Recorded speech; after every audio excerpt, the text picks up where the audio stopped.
యెహోవా ఆకాశమును తన మంచి ధననిధి తెరుచును.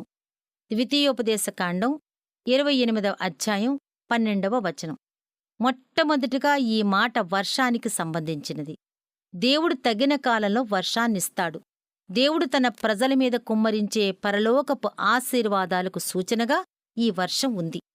ప్రభువు తన స్వాస్థ్యం మీద విస్తారమైన ఆదరణ వర్షాన్ని కుమ్మరిస్తాడు. దేవుని జలనిధులు తెరవటం కేవలం గొప్ప ప్రవక్తైన ఏలియా లాంటి వాళ్ళకే సాధ్యమని సాధారణంగా మనం అనుకుంటాం. కాని అది నిజం కాదు. ఈ వాగ్దానం ఇశ్రాయేలీయులలో నమ్మకస్తులైన వారందరికీ వర్తిస్తుంది.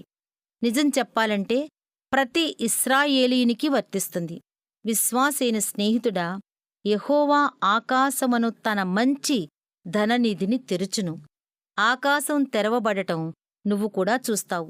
నీ చేతిని చాపి ఆ ధననిధిలో నుండి నీ భాగాన్ని తీసుకుంటావు. ఆ తరువాత నీ చుట్టూ ఉన్న నీ సహోదరుల కోసం కూడా తీసుకుంటావు.